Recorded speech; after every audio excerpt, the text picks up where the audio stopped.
This is Jocko podcast number 499 with Echo Charles and me, Jocko Willink. Good evening, Echo. Good evening. So I see a lot of people freaking out about things on a kind of regular basis. People reacting, people overreacting, even in some cases panicking based on what they hear, what they see, what they think, the way things are presented to them.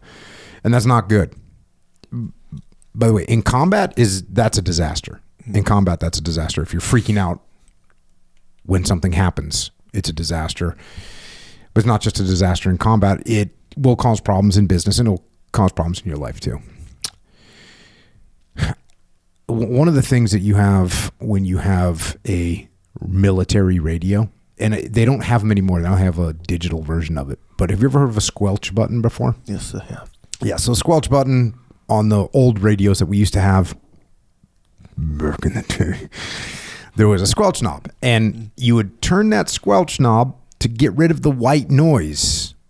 Like, white noise is a lower level signal that's coming through the air at all times, and you don't want to hear that white noise. You don't want that in your ear. So you turn that Squelch enough so that it blocks any of that lower level noise. You don't hear it anymore. But then when someone else on that same radio frequency keys up their radio, it breaks through and you can hear what their communication is. So that's what you do. You adjust it so that you can't hear the white noise, because the white noise doesn't mean anything. It's just noise. It's just causing distraction. It's breaking your concentration. And also it's drowning out the other important sounds. Because if you got white noise and then someone makes an actual radio call, you might not hear it because it didn't break Squelch. It was already in there. It's just mixed in with everything else. So as a leader and as a person, you've got to figure out a way to do that same thing for the various inputs that you're getting from the world. And there's a lot of them, right? There's definitely a lot of them. You got to figure out what matters and what doesn't matter, what's important and what's not important. And this is a skill that you kind of have to develop. This isn't something you're just naturally going to be born with. You know, as a human being, you're going to, as an animal, you're going to like be paranoid and pay attention to everything. Yeah. On the battlefield, there's a lot of things going on. You're going to have some kind of problems, right? You're going to have enemy movement. You're going to have friendly movement. You're going to be getting reports over the radio. You're going to get updates for the operation. You're going to get enemy contact's going to happen somewhere. Timelines are going to get shifted and changes. Intel's going to come in while you're in the field. People are going to be crossing phase lines at various moments. Execution checklist is going to be getting executed. Adjacent units are going to be sending up their reports. So there's going to be a lot of things that are happening out there. A lot going on. And you have to learn to apply that Squelch to things that aren't going to impact you. Now, it's important to say that you can't just ignore them, right? This happens on a radio as well. If you turn up that Squelch too much, nothing will break through it. So now I've just silenced everything. Oh, everything seems quiet. Yeah, because no one's breaking Squelch. So you can't crank it up to where you can't hear anything else. That's like a form of target fixation. But you got to turn it up and then you back it off until it breaks, and then you put it back and you go back and forth. But you have to, you can't pay attention to all those things that I just listed simultaneously with the same level of care about each and one of those things. Enemy movement, friendly movement, reports, updates, enemy contact. You can't, because there might be an enemy contact that's 5 or 6 sectors away. Do you need to know about it? Do you think you need to know about it? Feels like you do, but if it's far away. Yeah, you kind of need to know, but you don't need to focus on it. Yeah. Like, you might recognize that if I call the QRF right now, I might not get him very quickly because there's another element in a contact a few sectors away. So that's just, you just have to, as I say sometimes, note it, right? You got to be paying attention. You got to put it into the, that's why you say Roger, right? Roger, I understand. There's an enemy contact with a friendly unit a few sectors away. It's not going to interfere with my operation at all unless I need QRF or unless I need Casevac. So those are things just to keep in mind. So if I'm thinking I might have to call QRF, if I'm thinking I might need to call a quick reaction force, and I know that there's another element that's engaged, I might call it a little bit sooner than I would if I knew I had them on standby immediately. So those are the kind of things you got to pay attention to, but I'm not asking for more information. I'm like, well, how many enemy fighters are there? And are there any casualties yet? And what maneuver elements are entering the field? Like, I'm not asking for amplifying information. I'm just taking it in, and it's noted. And it might increase, right? So I pay attention to it a little bit, but things might change. The enemy might start maneuvering in our direction. Or there might be a helicopter now entering the zone. Or what started off as like small arms fire now has escalated into some kind of a complex coordinated attack. I need to know about that. Because now I know if I call for QRF, they might not be coming because they're going to be over in this other sector dealing with that massive problem. So when you turn up the squelch, you can't turn up the squelch until it blocks everything out. And you still got to pay attention to these other things. But you can't let them distract you from what's actually happening. Now, this is adjacent to the thought, which we've talked about before, that the first report from the battlefield is always wrong. Now, that's an extreme statement, right? And usually this quote is attributed to Patton. The first report from the field is always wrong. I wouldn't say the first report is always wrong, but I would say the first report from the field is not going to be completely accurate at a minimum. Yeah. Now, why is it that a report from the field, the first one and the second one and the third one, why is it that you have to kind of pay attention to those and not commit 100% when you hear a report from the field? Well, first of all, when you get a report from someone from the field, that's coming from one person. It's one person that is seeing something happening. It's not corroborated with anybody else. It's wrapped up, by the way, with a bunch of fear, with a bunch of stress, with a bunch of anxiety, which means it's already amplified. And that person only has their perspective. So if it's just their perspective, it's inaccurate because there's a lot more things. So when you're getting mortared, you're sitting getting mortared. I've been sitting getting mortared before. And when you're sitting getting mortared, the whole world could be getting mortared. Yeah. It might as well feel like the whole world's getting mortared. And I haven't been in like a World War I, not even in the same realm as a World War I artillery bombardment. I'm talking taking some mortar rounds. And by some, let's say 2 or 3 mortars at a crack. But when those mortars are inbound and you know that they're coming your way, you might as well, like, it feels like you can't accurately judge what is happening in the world. Yeah. All you know is we're getting mortared. So if I was to call you and you were headquarters and I'm like, we're getting a mortar barrage right now. Well, what does that actually mean? Does that mean 3 mortars are going to hit in my vicinity and they're 60 millimeter mortars, which are not even anything comparison to a 120 millimeter mortar? Like, there's totally different things. So, but when I'm calling you and telling you, I'm getting mortared, we're getting mortared right now. Like, what's your reaction? Is your reaction, okay, we need to send a casualty evacuation? Do we need to get aircraft overhead to try and identify the mortar positions, these enemy mortar positions? Well, no, because the fact of the matter is we're only going to get 3 mortars, and then they're going to be gone, and the people that shot the mortars are already in a vehicle, and they're driving away, so it doesn't really matter. So what we have to do as leaders is we got to take a wrap off. Have you ever heard that expression before? Yeah, from you. Okay, you heard it from me. You think it's a civilian expression at all? Maybe. Take a wrap off. I think it might be. Maybe. It means freaking calm down. Yeah. Is what it means. Yeah. Take a wrap off. Another translation for that could be detach a little bit. Take a step back and process what is actually happening. Now listen, everything that I'm saying right now, look, we're talking about combat, but I'm going to get into how this applies to everyday life. But there's a Army manual, Army Techniques publication, ATP 2 TAC 01.3, intelligence preparation of the battlefield. IPB, that's a real buzzword back in the day. IPB, intelligence preparation of the battlefield. And they break down a process in that manual of how you bring information and intelligence into your world and make sense of it.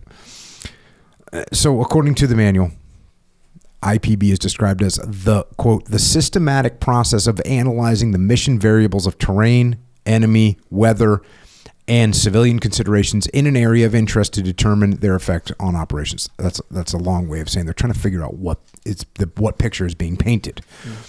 And some of the steps that they have are, number one, identify and intake relevant data, determine gaps, initiate collection. So you're going to look at the picture.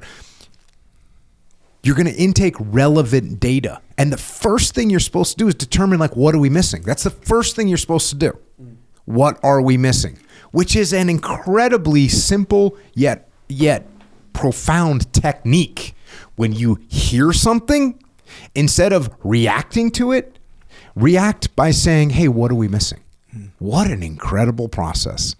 We hear something, we see something. Instead of making a judgment about that thing, instead say, hey, what are we missing here? What are the gaps? And once we figure out what the gaps are, then we initiate collecting so that we can fill those gaps. So we're trying to paint a more clear picture. That's step number one. Step number two, analyze and process data for operational impact. Okay, so now we're starting to collect this information. And then the last one is refine and corroborate threat models using process data. So that's the last thing that you do. You're actually going to process and refine it and corroborate it over and over again. And what's important is this whole process is an ongoing process. It goes on and on. It's a continual refinement. They say here, this is a quote from that manual, quote, a key aspect of IPB is refinement.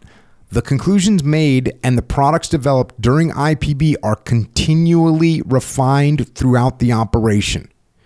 This information is incorporated into the running estimate as new information is obtained and further analysis is conducted during situation development. This refinement ensures that the commander's decisions are based on the most current information and intelligence available.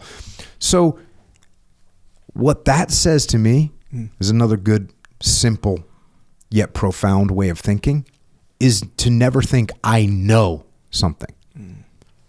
I know this is what's going on. I know this is what we're dealing with. That's not happening. In fact, there's a funny expression that we were taught in the SEAL teams to use, which is appears to be, ATB. And this was a huge deal because if you were passing information, intelligence, so we were out doing a reconnaissance back in the day, out there, and you're looking at a target site. And we're out in this target site and you'd see, and by the way, these are training operations that I'm talking about. You'd be out at a target site and, they'd set up these cool targets and there'd be, they'd make fake missiles, fake ground to air missile. And you'd see them pull it out on like a trailer. And these guys were bad actors, but they're SEALs, but they're acting like bad guys, right? And they pull out the trailer with a missile looking thing on it. And, as a new guy, you write back, hey, they got a surface to air missile, that's on a launch trailer. And what they teach you really quickly is no, that's what appears to be, right? Because you don't know what it actually is. Yeah. So very important. Yeah, that is a good one. There's another one in the same vein. Instead of saying yes or I think so, you say I believe so. And the only reason I think it's different from I think so is because when you say I think so, it sounds really unsure, right? Where it's like kind of ambiguous almost, sometimes. And if you say yes, then you're doing what you said is a violation, where it's like, well, you don't know that for sure, but it's like, hey, it really appears to be so, I believe so, kind of a thing. Yeah. That's to sort of narrow it down, but leave that wiggle room for like, hey, but keep in mind, it could very well not be the case, kind of a thing. Yeah. And plus, it's actually an interesting set of words, I think versus I believe. Yeah. Because I think means I'm leaning towards like, yeah, that's a missile. Yeah. Right. I think it's a missile. Yeah. As opposed to I believe it's a missile because we know that what I believe could be wrong. Yeah. Now, what I think could be wrong too. But yeah, it feels like. Tell me if it feels like this to you. When someone says I think, it feels like there's such a huge margin for like, hey, I'm not sure. Like I think. Oh, so you think I think is less compelling? Yeah. Okay. That's what it feels like. Yeah. I That's what you believe. I believe so. Yeah. Check. Good. Yeah, those are good points. Yeah. So then there's another manual, FM 2 TAC 22.3, Human Intelligence Collector Operations, and this outlines the methodology as well. Do you know what human intelligence is? Yeah. Human. Yes, human. Oh, look at you. Freaking Tactical Echo has entered the chat. Yeah, bro. These are, yes, interacting with other human beings. The other human beings, generally speaking, are called sources. In the military, we call them sources. Mm-hmm. So that would be someone that is, has knowledge, usually a local, national, and they're a source for knowledge. So we call them a source. And so we have teams that gather human intelligence from various sources, human sources. There's also sources that are digital sources, but generally when you talk about human, you talk about the human sources, you're talking about a person. So this says, quote, processing identifies and exploits that information which is pertinent to the commander's intelligence requirements and facilitates situational understandings.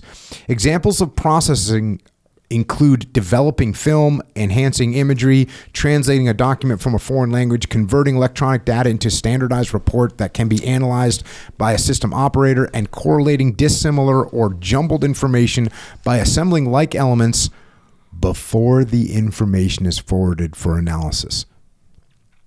So that to me is huge, because before they even start to corroborate and look at this information, it's already getting filtered. It's already getting translated. It's already getting kind of put through a bit of a filter. And then they forward it for analysis. And when they say forward for analysis, what they mean is sending that information that's been gathered into the senior intel officers. So up above them in the chain of command, the G2 or the J2 or the N2, whatever organization you're working in.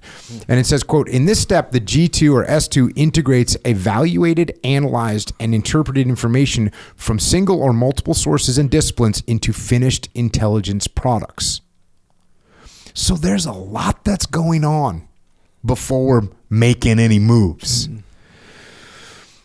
And again, this doesn't mean that we don't react at all when something happens, when you get a piece of information, right? There's small moves that you can make. If we hear that, there's another sector that is in enemy contact, might we start to monitor their radio channel? Yeah, we might do that. Like, hey, let's go ahead and monitor, see what's going on. Might I pull back some of my positions? Let's not get overextended right now, because if something goes bad in this other sector, look, we're not there right now, but if something goes bad, they're already in enemy contact. Might I say, hey, you know what?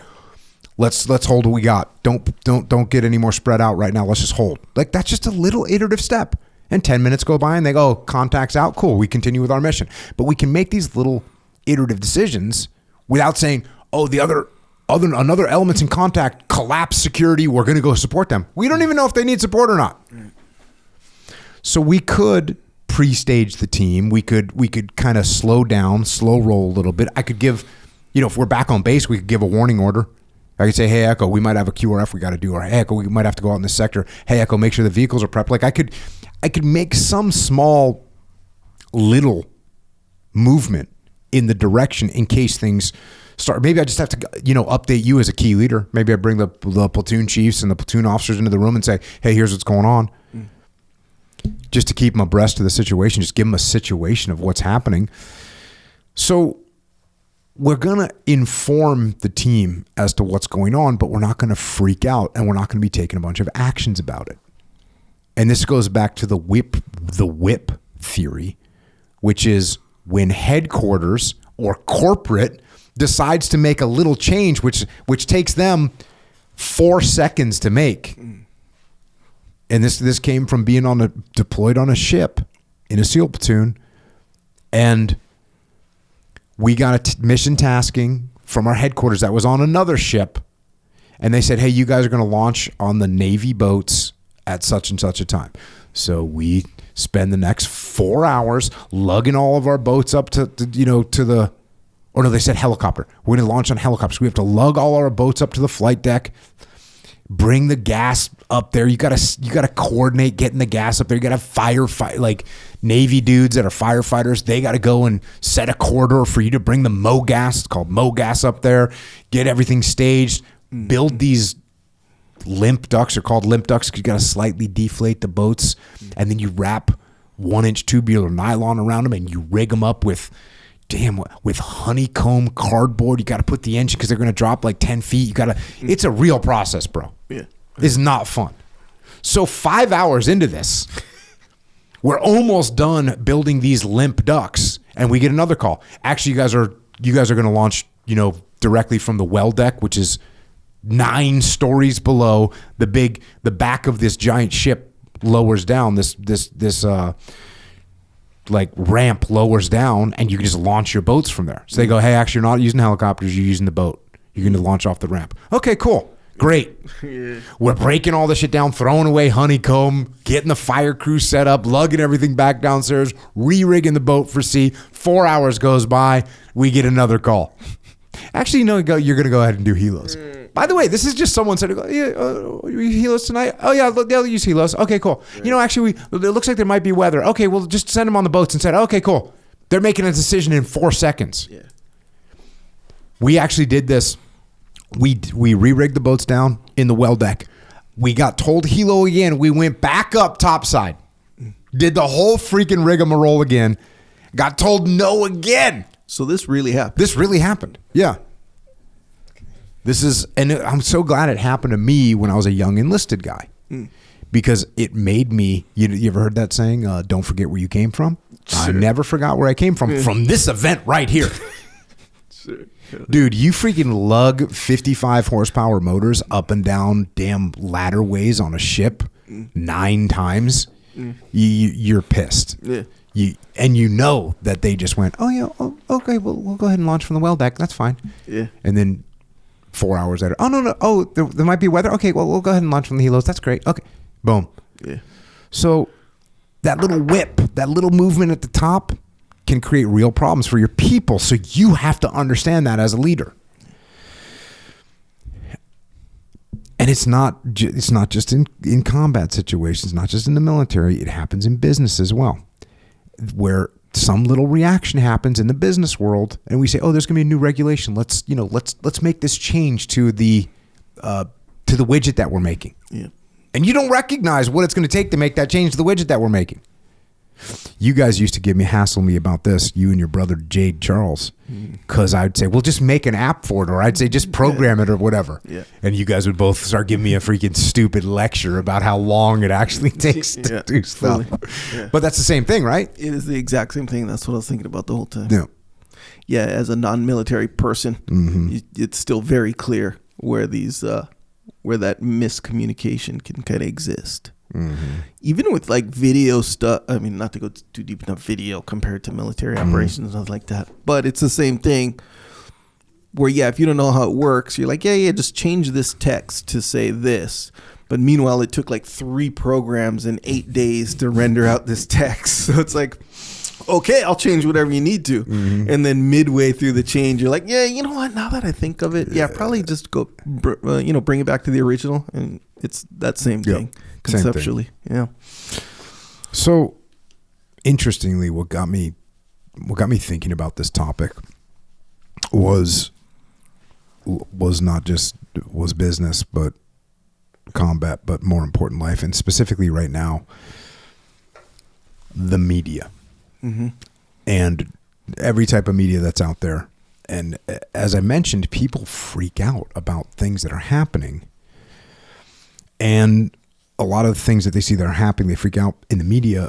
And a lot of that is due to the goal of a headline, right? The goal of a headline is to get you to click on that headline, right? That's the goal. And in order to get you to click, there needs to be something compelling in that headline to make you click on it. And there's the old saying, if if it bleeds, it leads. You ever heard this saying? Yeah.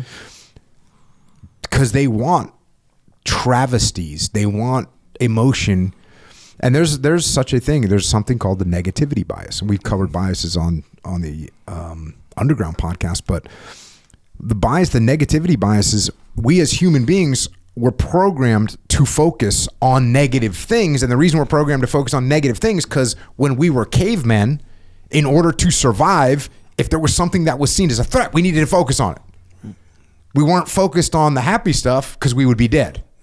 So we're programmed genetically to focus on negative things. So when you throw a negative headline out, we're all about it. We're going to click on that thing.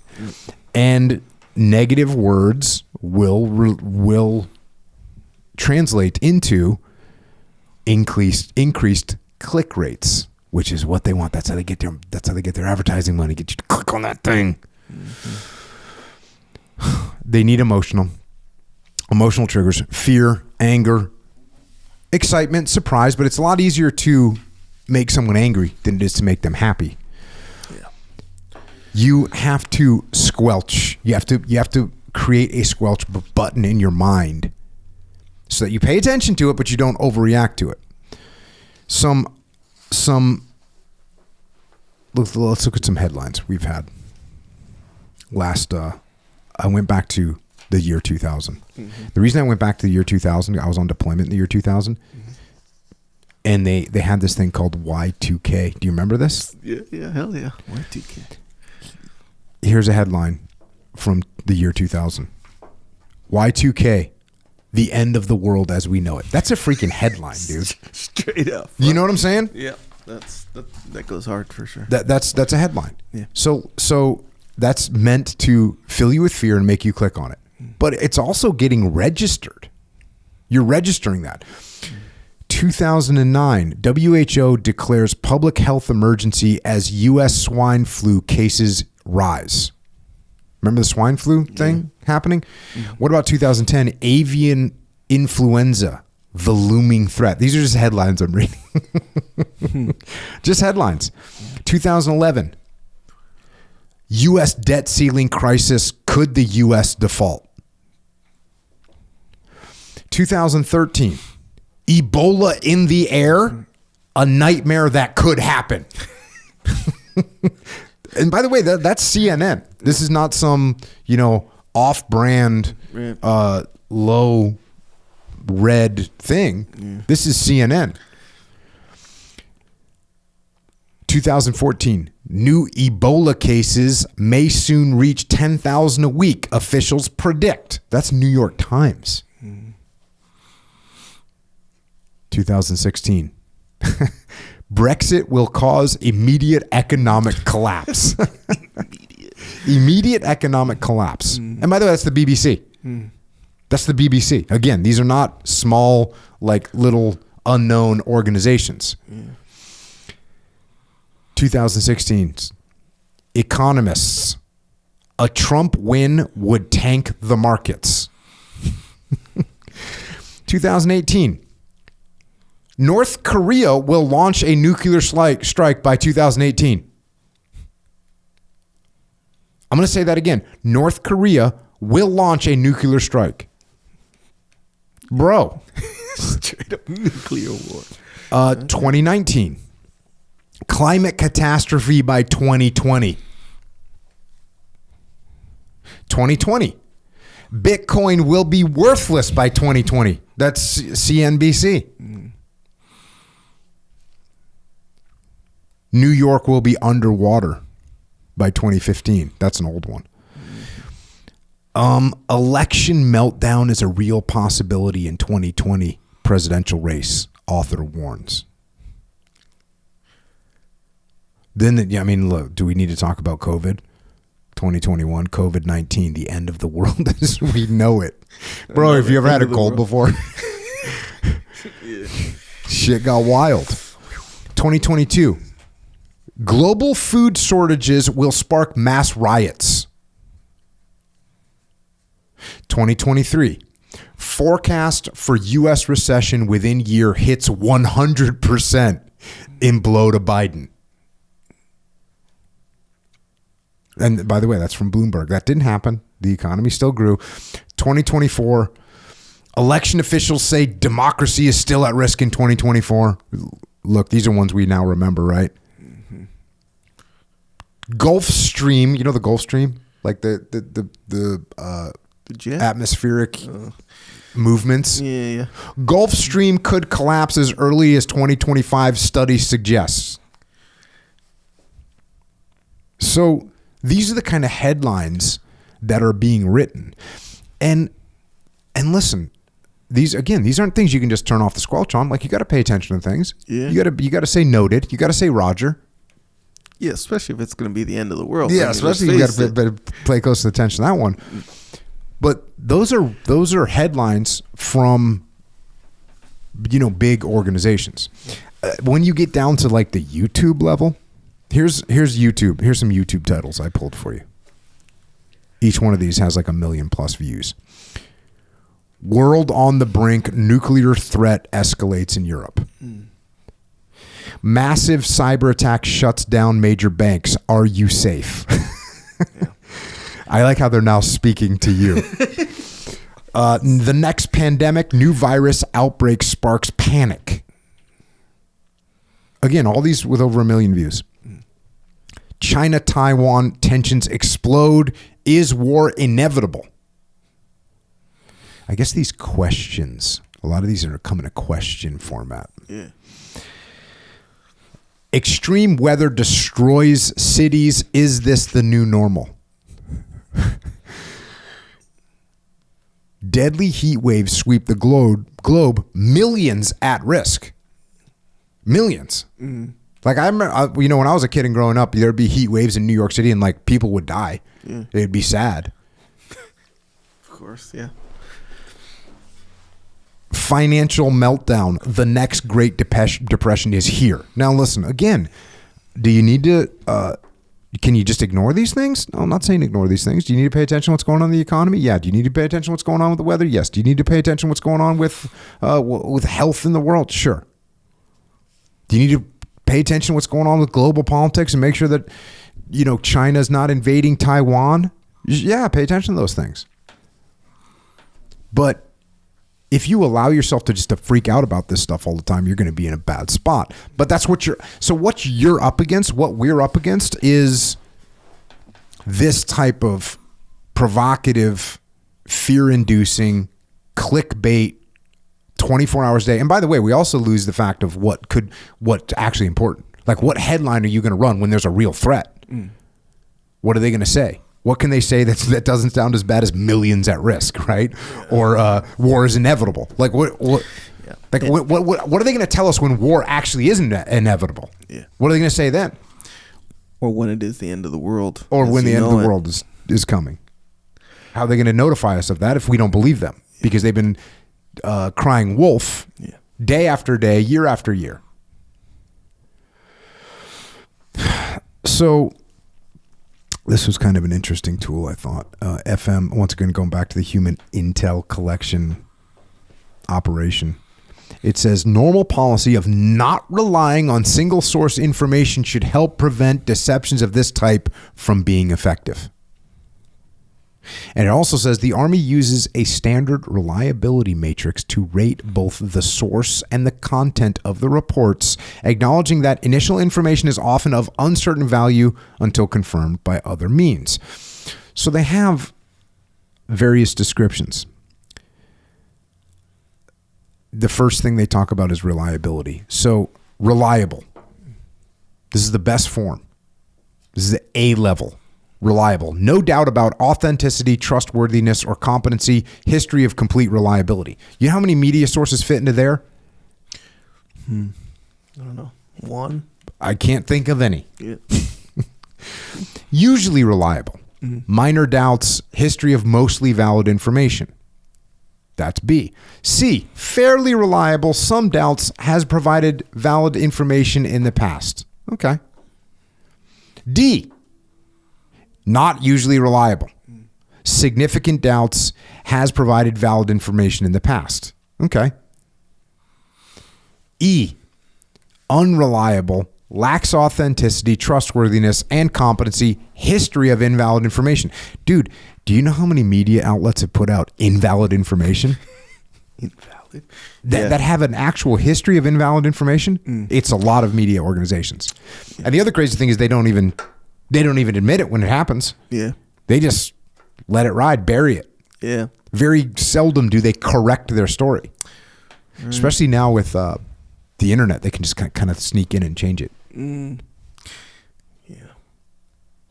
And then the worst rating is reliability cannot be judged, insufficient information to evaluate reliability. Actually, I don't think that's the worst. I think E is the worst. There's reliability cannot be judged, which, again, that's a category to think about. When you hear something or you garner a piece of information to say, you know what, I can't even judge whether this is accurate or not. I have no history. I don't know where this information is coming from. I don't know what the source is like. So then you get into what's the likelihood that this is true or not. The highest level is confirmed. Confirmed by other independent sources, logical and consistent with other info. Just imagine if you just got a piece of information and you just ran through this matrix. You said, wait a second, is this logical and consistent with other info? That's a predicate to saying, I believe this. It's like, oh, this actually makes sense with everything else I've heard.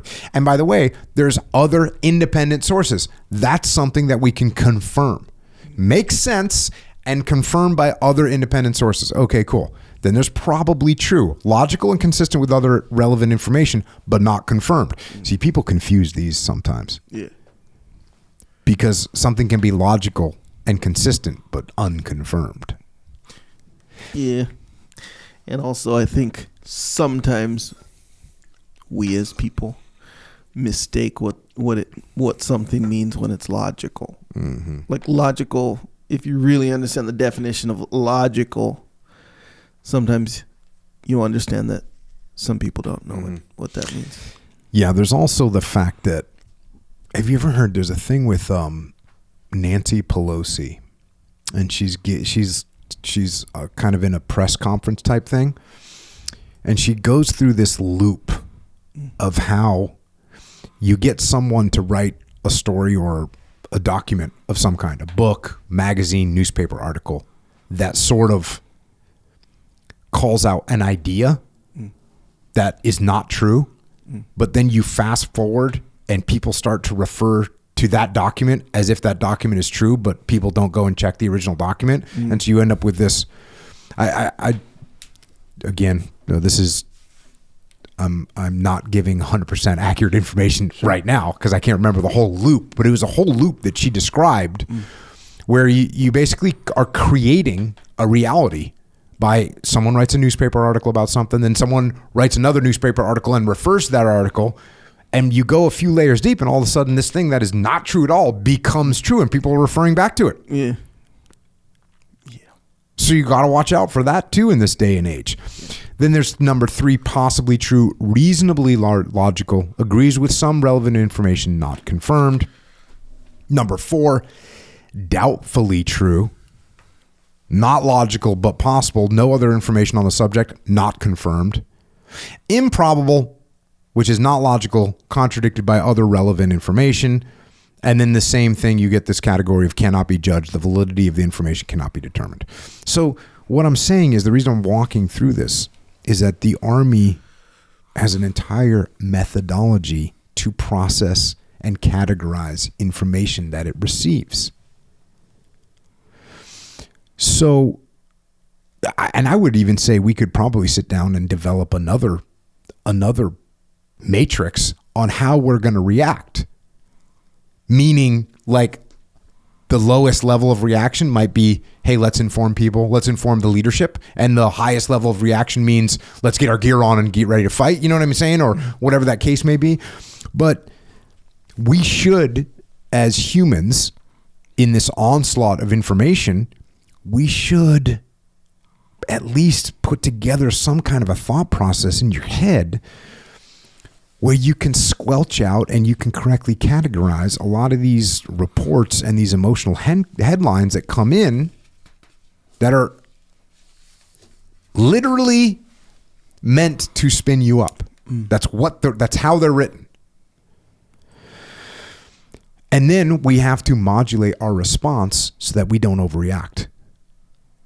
So there's a bunch of things that we can do that are going to help us not overreact, not freak out.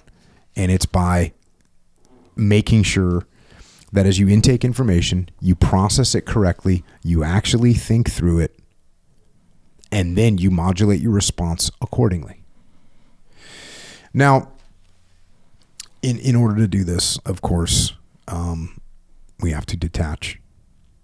And detach is a skill that you can learn and you can practice, but there's a protocol for it. And I was talking to some people, and I've made a couple little additions to my detachment protocol for people to make it easier for them. Okay. You've heard some of them before, right? So what's the first thing we're going to do is we're going to take a step back. Literally take a step back. Like there's something going on. Something is making your emotions start to increase. Sure. Take a step back and take a breath, right? That's the first thing we're going to do. And then we're going to look around and we're going to broaden our vision, and that makes us more calm, and the breath makes us more calm, and taking a step back makes us more calm. All these things are set to make us more calm. Now, I'm going to give you these are a couple little things that I've added to my detachment protocol that I think will help people be able to detach.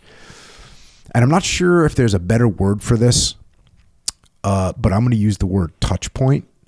It's like a physical action that you can take that will force you mentally to utilize your brain. So, for instance, this is a little bit of a joke at Echelon Front. Like if someone's asking a question of me, I'll sort of like put my hand on my chin and my finger over my mouth. And everyone jokes that, it kind of looks like the thinking man. You ever seen that statue? Yeah. Fully. Except for I put my hand kind of over my mouth. And everyone jokes that, you do that so I do that so I don't interrupt you. Like you're trying to ask me a question or you're making a comment. I literally will put my hand over my mouth to keep my freaking mouth shut. Yeah. Because I know if I'm jumping in, overreacting to what you're saying, it's not going to be good. Now you could do something like that. You could clasp, maybe you clasp your hands. Like you feel your pressure start to rise, like clasp your hands and like tap your thumbs. Like do something, put your fingers on your temple. Like, okay, let me think about this. Like just do something physical. I mean, I used to when I had my gear on, I would just put my hand on my pistol, like just check where it was. I'd put my hand, you check your safety. You're just going through, just doing something that's kind of getting your mind and body connected, right? And at the same time, getting your mind and body disconnected. So you're doing something physical that is going to help you recognize that you're in control of the situation. And then the other part here that I've been telling people lately is like, have a ditty. Have a ditty, a little something that you can say that will get you to freaking calm down, right? You might say something like, recognize, analyze, and react. That's something that I learned when I got to SEAL Team 1. They're like, when things are getting crazy, recognize, analyze, and react. Okay, so recognize what's happening, look around, analyze what the situation is, and then react to it. Reflect before you react, something like that. Wait for the dust to settle. Just, it's even that. Okay, just wait for the dust to settle. Don't let the spark start a fire. Cool heads, clear path. Cool head, clear. Have a little ditty like that you can say to yourself that will help you not act like an idiot. I have one. What is it? Perfect form. Is that when you're lifting? Perfect form. Perfect form. Yeah, you can use it even when you're not lifting though. So it's it basically prevents you from being emotional. So you say perfect form. Yeah. Yep. It's true.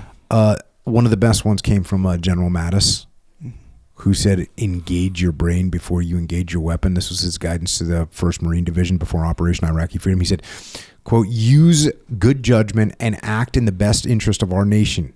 You are part of the world's most feared and trusted force. Engage your brain before you engage your weapon. Share your courage with each other as we enter the uncertain terrain north of the line of departure. What great advice. But it's a little ditty that you can say to yourself. Oh, you're about to engage your weapon? Wait, did I engage my brain first? That is what we have to do. And if we do that, and you don't allow yourself to get spun up, or you don't allow yourself to get frazzled or flustered or emotional, you're going to be in a much better situation. You have to detach, you have to assess, you have to put that information that you're receiving through that matrix in your head, and then you just make good, small, iterative decisions that move you in what you believe to be the right direction, without expending too much time, too much effort, too many resources, too much leadership capital. You don't want to go overboard. And if you do that, when you receive information, again, I'm sure some people are going to say, "Oh, you're ignoring this stuff. The economy is going to collapse, or the weather is going to get bad, or the cities are going to be destroyed." It's like, okay. I'm not saying ignore everything, but I'm saying put it in perspective. If you're freaking out about everything, then nothing really matters. And you're just hearing you end up hearing just a bunch of white noise. Yeah. You need to be able to squelch enough of those things, what's pertinent right now. And if you do that, this is going to make your business life, your family life, and your emotional health a lot better. And it's going to make your decision-making process a lot more sound, and that's going to improve everything in your life. So that's what I got. How often do you think is it that people react in these ways because they enjoy it? I think there's a little bit of that. I also think once you're aware of it, it's not a hard thing to. It's not like an addiction. Now, some people, I think, to your point, there are some people that like to get angry. They're looking for something to make them mad, right? That happens. But a lot of people, I think, and some people, I think, learn this they don't learn it consciously, but subconsciously, they've all gone, "Oh yeah, that's another freaking crazy headline," right? Right, yes. But then they get hit with that one headline that gets to them. You know people that they're more happy when they're mad. Yeah. Fully. Oh yeah. So, they're clicking on these things and they're getting mad and they're swearing at the TV or whatever. Yeah. Rage tweeting. Yeah, hell yeah. I think there's also a decent percentage of people that they need this protocol in their life. Oh yeah. You know what I mean? I believe most of us need this protocol. There's people that really get frustrated and over things that they have very little control over. Yeah. And by entities that are literally trying to get them to be emotional about the subject. Yeah. That's what they're trying to do. And so I think setting up a little protocol. And the other thing is a lot of these things, I mean, if you look at the headlines that come out every single day, there's like a catastrophic thing that's happening every single day, right? Yeah. Every single day there's a catastrophic event that's about to unfold and we're all going to die. Yeah. Or whatever the case may be. Yeah. Almost every single day I'd say there's something catastrophic like that. Right. And so if you're constantly in that cycle, that I don't think that's healthy, man. I don't think that's healthy. If it's truly getting to you in an emotional way, then I don't think that's very healthy. I don't think that's very good for you. And I also don't think it's not just from like a physical health thing, but how do you eventually differentiate between what's real and what's not real? Mm-hmm. Like what's an actual threat and what's not an actual threat? Yeah. And how are you going to contend with a new threat to our existence every single day? Or a new threat to the economy every single day, or a new threat to the environment every single day, or a new threat to our society every single day. Like every day, there is a major, imposing, existential threat. Yeah. And if that's where you're at, it's not healthy. And even if you're just getting angry all the time, like that doesn't help you interact with your family or your coworkers, right? Yeah. So there's very few things that are going to matter that much. And so if you don't learn to squelch some of these less important things. And again, I'm not saying ignore them. Like, yeah, there's tensions between China and Taiwan. Should you know about that? Yeah. Should you pay attention? Yeah. There's war escalating in Ukraine. Okay. Well, yeah, you need to pay attention to that. There's Israel and Gaza going on. That's bad. We need to pay attention to what's going on over there. But each one of those things, if you got really focused on it, you could over focus and you could turn your world into white noise, and you might forget that your kid just came home from school and got an A on her math test. Right. And maybe you should like congratulate her and say, good job studying. Yeah. Okay. You probably know a few people, one or two people who tend to catastrophize things. Every once in a while, if I come across someone like that, I'll kind of smell it on them that I feel like they're kind of enjoying it. I'm not saying it's making them happy, but I feel like they're getting some kind of a payoff for being like that. Yeah. Well, from a leadership perspective, it's not good. Yeah. Right. From a leadership perspective, if you catastrophize things, it's not good because first of all, there's very few things that are actual catastrophes, right? That are full on catastrophes, global catastrophes. There's just not that many things that are full on global catastrophes. So if everything, or same thing with, with your business, like there are very few things, hopefully you've got a business that is sound and secure enough that there's not many looming catastrophes that could take down your whole business, right? I mean, very seldom do businesses get taken down by a singular event. Very seldom does that happen.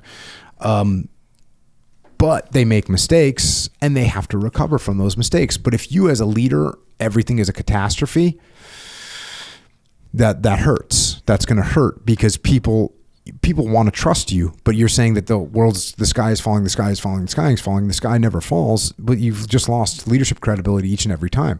Now listen, when something is a true threat, you need to address it, obviously. But catastrophizing everything that occurs is not going to be beneficial for you as a leader. People will lose trust in you if everything is a disaster. Everything is like, oh my gosh, the sky is falling. You're crying wolf all the time. The sky is always falling. People lose trust in you as a leader. So you have to be very cautious in allowing something to appear, something to come from you as if it's going to be a catastrophe. What does it take to take down a business? I mean, we'll do another review of some of these companies that have made some kind of a mistake and had some kind of a catastrophic impact where the company failed, like Lehman Brothers. Like they, in the financial crash, went under. But there's a bunch of other ones that were in similar situations that didn't go under. So yeah, you're right. That's a good way to put it in perspective where it's like, what does it really take? So you could go out, down the list of that, that list that you said, like, okay, the end of the world as you know it. Like, what would it really take for it to be the end of the world as I know it? Yep. Kind of a thing. It's like, well, it's kind of a hard. That's a big statement there. Channel 8 News. And then, by the way, like if it was something that took down your business, what is going on with the rest of the world? There might be some kind of a legitimate global scenario that's happening. But again, what does it take to cause a global scenario? Like that's got to be something absolutely massive. Even with COVID-19, which was a global phenomenon, and depending on where you were, it may have had little to no impact on what was happening. It may have had a bigger impact. People died from COVID, but there's also a lot of people that just kind of carried on. Yeah. And so, but that's I guess the global economic collapse of 2007, 2008, that was, again, depending on who you are, guess how much that impacted me? I was in the military. I'm collecting my paycheck every 2 weeks. Guess how much it impacted me? The global economic collapse. How much? It didn't impact me at all. I didn't know it was happening. I mean, I saw it on the news. I saw like a headline, but it didn't impact me at all. I didn't have any big investments. I didn't have a bunch of real estate. I wasn't upside down on my mortgage. At that time, I had 2 houses and I kept paying my mortgage because I kept getting my paycheck and my mortgage was a fixed mortgage and it was just normal. Yeah. So this global event it just didn't impact me that much. And look, some people, I had some friends. I have a friend, he tells a great story. He's a SEAL and he bought 8 houses during the no doc loan scenario. Yeah. And it's so funny. He tells a great story because he'll be like, yeah, I was walking around the team thinking everyone was so stupid. And he just thought everyone's so stupid. He's the smartest guy in the world because he had now 8 houses. 8 houses, bro. Yeah. And he said he had a moment where he had asked like one of his loan guys, like, hey, well, what if the value of the house doesn't go up? And the guy's like, oh, then you just slowly start selling them off and, it'll be no factor. Every one of his houses, he was able to save his house, but he lost 7 houses, and it was in like 45 days or something like that. Like it all just fell apart. Yeah. So it greatly affected him, but that was most of the guys in the teams with me didn't affect us at all. Yeah. We were all just walking around like, oh, we were talking about like, what's our next training trip? You know what I mean? We were talking about what are we going to have for dinner? We weren't talking about this global where people killed themselves. Yeah. Like people killed themselves because they lost everything financially. That was a global economic meltdown. And I didn't even barely know what was happening. Wow. And I was not the only person. So, and by the way, I owned houses at the time. Like I said, I owned 2 houses at the time. And I think they lost they're by the ocean, which was a good thing because they don't make more oceanfront property, not oceanfront, but they don't make more coastal property, right? There only is what there is. But in San Diego, like the eastern parts of San Diego, where they have tract homes and people had bought these tract homes and they could just build more tract homes and they built more tract homes and more tract homes. And some of those things lost like 40% value. But I lost my homes when I go back and do the research again because I didn't care at the time. Like I didn't care. I was like, I didn't even know what was happening. But when I look back now and you look at the charts of how much values went down, like coastal San Diego went down 10%. So like a house that I bought for $200,000, went down to what, 180? Yeah. But I was sitting there paying the mortgage. Like it didn't even faze me in any way, shape, or form. So to have a true global catastrophe, and by the way, diversify yourself so that you're not relying on one thing. And again, this just comes down to leverage and not putting yourself in a position where the bank can take your house from you, right? Right. Don't put yourself in that situation. That's again, this, what else? I was driving a 1997 Dodge Grand Caravan. I was driving a 10-year-old minivan. And so I didn't have some big loan out for equity on my house. You know what I mean? Right. Would I have wanted to be driving an F-350 Super Duty? Sure. I would have loved that. Yeah. But guess what? I wasn't going to put myself in that situation buying an $80,000 truck. When I got my minivan, I bought my minivan was used and it was like, I don't know, what was it? $4,800? Who knows what it was, but it wasn't like an impact to my monthly budget. Right. And I damn sure didn't have to take a loan out against my home in order to buy it. Yeah. So you got to set yourself up correctly. That's actually a good point. You don't want to put yourself in a scenario where you can be impacted by a little ripple, right? Or a big ripple. Yeah, and even that does go for these health things because you know how like if you look into it, the healthier you are, the better off you'll be in these sickness scenarios. Mm-hmm. So it's kind of like that's another method of diversifying yourself in a way where it's like, yeah, sure, it can affect some people for sure, but there's a certain element of it that's kind of up to you a little bit, not fully, Yeah.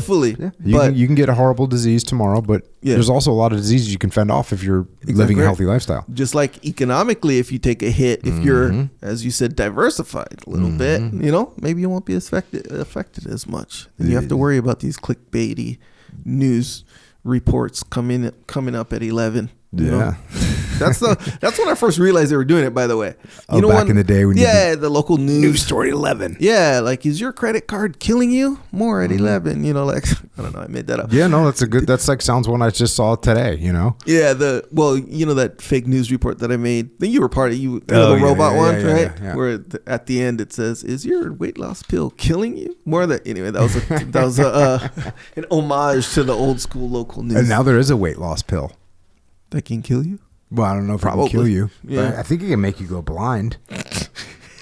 No, I'm serious. Yeah. I read some catastrophic report that the weight loss pill can make you go blind. Hey man, that's yet another example. You know, if you're taking a pill to lose weight, then it's like maybe that's not the right way. Because if that thing turns against you, tries to kill you, you know, you'd be in bad shape. Yeah. But if you just lose the weight the regular way, you know, you won't have to worry about any murderous weight loss pills or anything of that nature. Yeah, I think they made those pills for people that are like morbidly obese, but now someone that's got to lose like 9 pounds to fit in your pair of jeans is going on it. Hey man, run your unit how you run your unit. I agree with you. I believe that is a good protocol. Yeah. You know?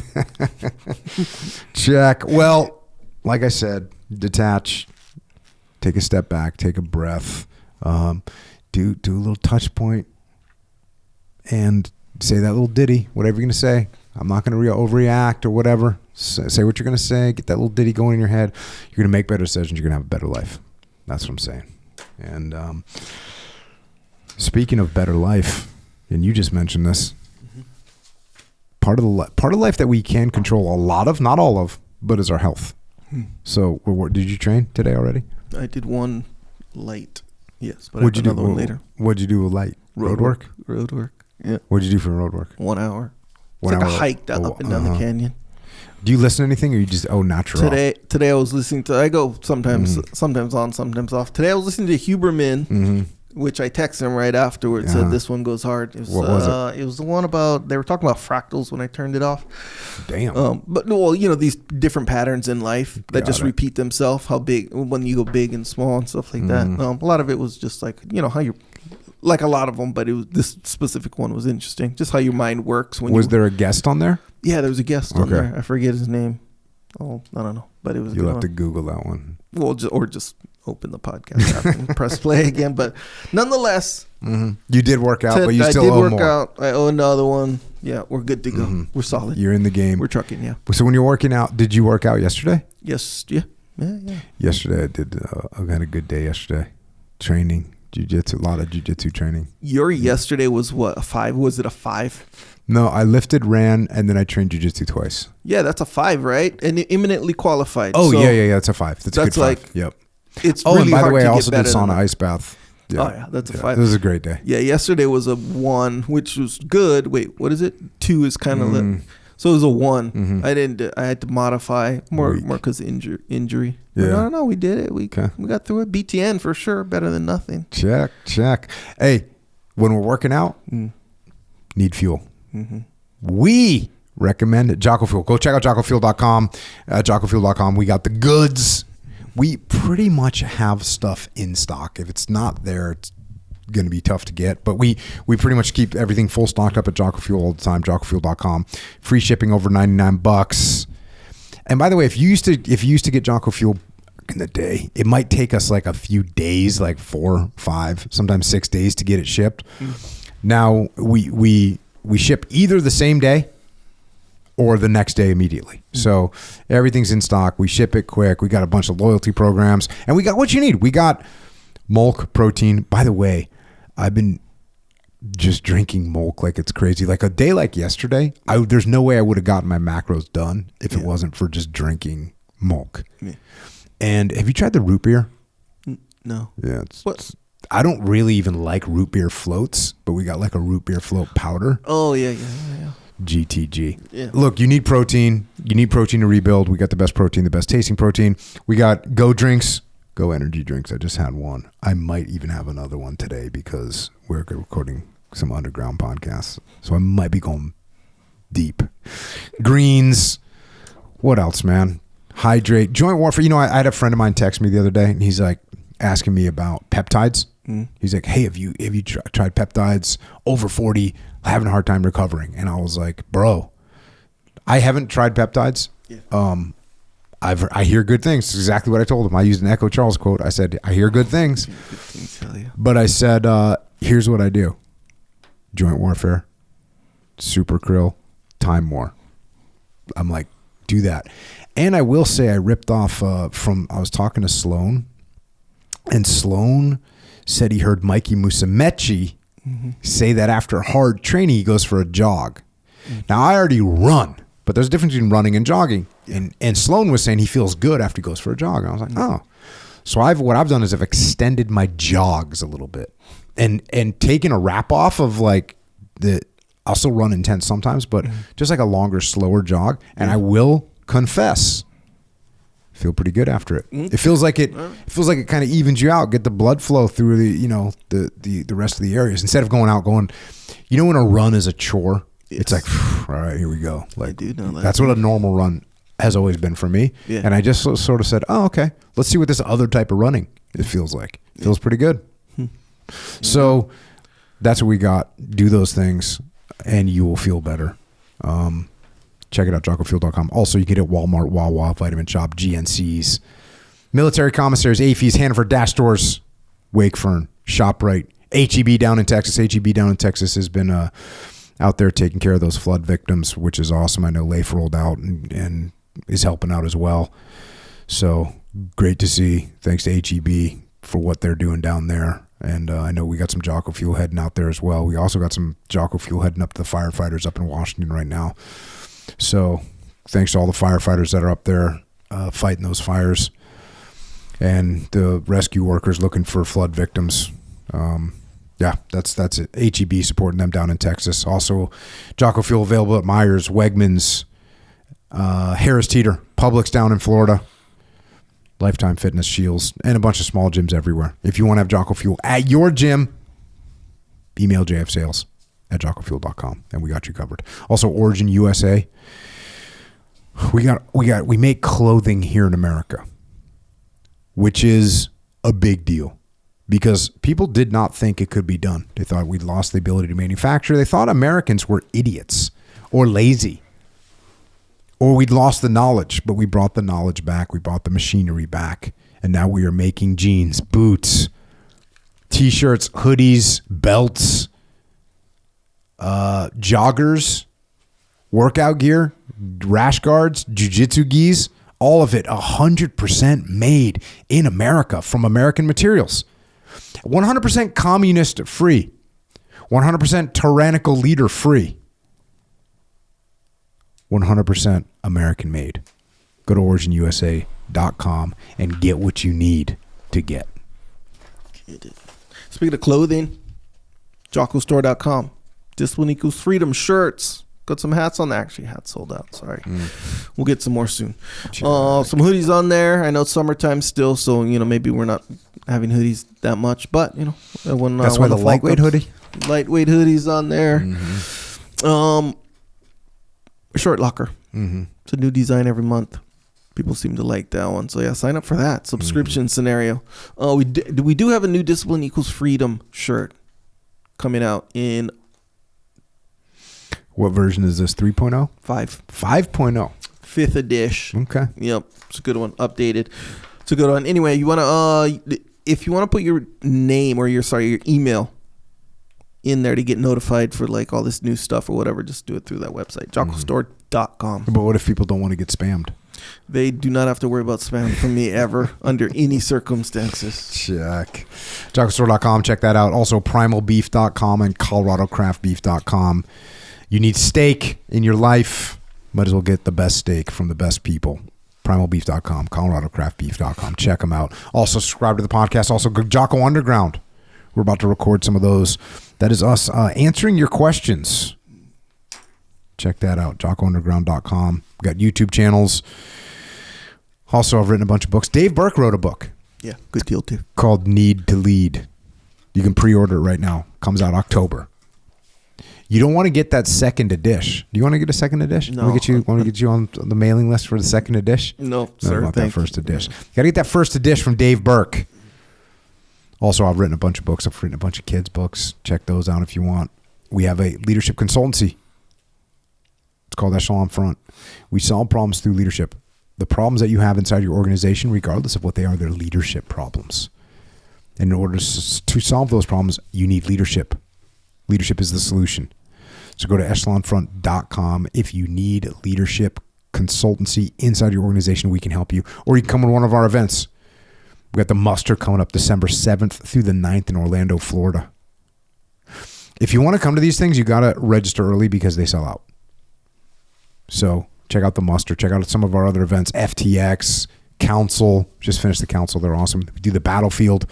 Women's Assembly, September 11th through the 13th in San Antonio, Texas. So we got a bunch of good stuff for you.